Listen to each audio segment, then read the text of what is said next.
জানি বলতে চাইছিলেন?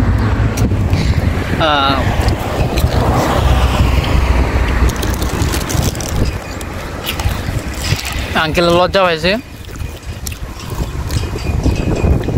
আসলে বিষয়টা হচ্ছে আজকে হচ্ছে শনিবার, আর শনিবার আমাদের ডিউটি বন্ধ। 2 দিন মতো থাকি, তুই ভাবলাম যে আমি একটু বাইরে থেকে ঘুরে আসি। যে মার্কেটে আসছিলাম, ওই যে ইউনি মার্কেটে, এখানে মাংসতে বিভিন্ন ধরনের প্রোডাক্ট, মানে শ্যাম্পু বা লোশন যাবতীয় অনেক ধরনের প্রোডাক্ট পাওয়া যায় এখানে। মার্কেটটা অনেক ভালো, আপনার অনেক ধরনের দামি দামি মাল পাওয়া যায় এখানে। তো আসার পরে হাইটে হাইটে আসছিলাম, এখানে নামাইছে গাড়ি, আমাদের সার্ভিস ছিল। তো বিষয়টা হচ্ছে এখানে বসে রয়েছিলাম, তো আঙ্কেলে বলতেছে যে, মানে উনি বলতেছে যে এখানে বসে একটা কন্টেন্ট তৈরি করো। আমি চিপস খাইতেছি আর ওনাকে বলতেছি, উনি বলে যে, আমি বলছি কীভাবে তৈরি করবো? তো উনি বলতেছে যে, বলো যে একটা চিপ খাইতেছি, চিপটা চাল দিয়ে তৈরি, এটা এখানে বাংলাদেশে পাওয়া যায় না, বাইরে গান্ডে পাওয়া যায়। তা আসলে এই চিপটা কিন্তু এখানে পাওয়া যায় না, মূলত এটা তুরস্কের থেকে এটা যে আমদানি করে, রপ্তানি করে।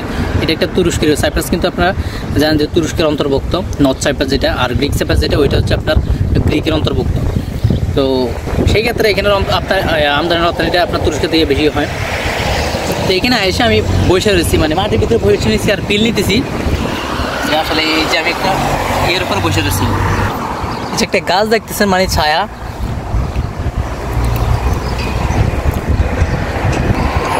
তো এখানে বসে আমি এইটাই ভাবতেছি, আঙ্কেলের বলতেছি যে এখানে আপনি যদি লক্ষ টাকা দেন, যে আমি ওনাকে বলতেছি যে এখানে আঙ্কেল হাইটে বসতাম বা অন্য কোনো জায়গা বইতাম, যে চিপে যাবে বইতাম, তাহলে এই যে একটা ফিল পাইতেছি না, এই ফিলটা পাবো না।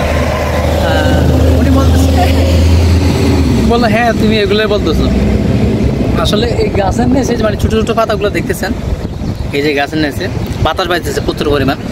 আসলে গ্রামগঞ্জে যারা মানে আছে বর্তমানে বা ছিল, তারা হয়তো বা বুঝতে পারবে যে গাছের নিচে যে একটা ছাউনি থাকে বা পরিক্ষণা বলা হয়, এটা হয়তো বা আপনার সব জায়গায় নাই। বাংলাদেশের গ্রামগঞ্জে যারা থাকে তারাই বুঝতে পারবে। তো এখানে বসে একটা ফিল নেয়, মানে রোদ্রে হলে কিন্তু বাতাস বাইছি, মানে একটু হালকা হালকা নীরবতা বাতাস, সেই ফিলটা এখানে পাইতেছি বসে বসে। আমি ওনারে বলতেছি, যে উনি বলতেছে হ্যাঁ তুমি এখানে বসে এগুলো বলতেছো। আসলে উনি থাকে একটু শহরের দিকে, তো উনি বুঝবে না যে গ্রামগঞ্জের যে একটা ফিল বা একটা বাতাস বা একটা সুঘ্রাণ বা গাছের একটা ছাউনি, যে একটা মনোমালিন্য, যেটা আমরা উপভোগ করতে পারি, যে গ্রামগঞ্জে যারা থাকে তারাই। গাছ কী জিনিস, গাছ বা গাছ যে একটা চাহিদা আছে, আমাদের একটা চাহিদা আছে, ওটা সবাই বুঝবে না।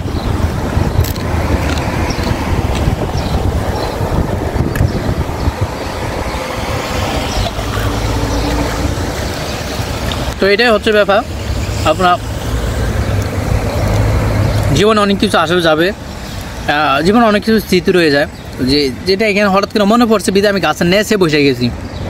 তো এটাই, তো আজকের দিনটা ভালোই কাটতেছে। তো কালকে আজকে আবার বিকেলে পার্টি আছে, আর যদি ওইখানে অ্যাটেন্ড করতে পারি তাহলে আপনাদেরকে ভিডিওটা দেবো। তো সবাই ভালো থাকবেন, নিজের খেয়াল রাখবেন, সুস্থ থাকবেন।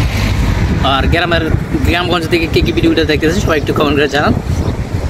আর অনেকে আমার সাথে পরিচিত হয়েছে বা অনেকের সাথে কথাবার্তা হয়েছে, আমি ভিডিও দিতে পারতেছি না, অনেক দুঃখিত আমি আন্তরিকভাবে।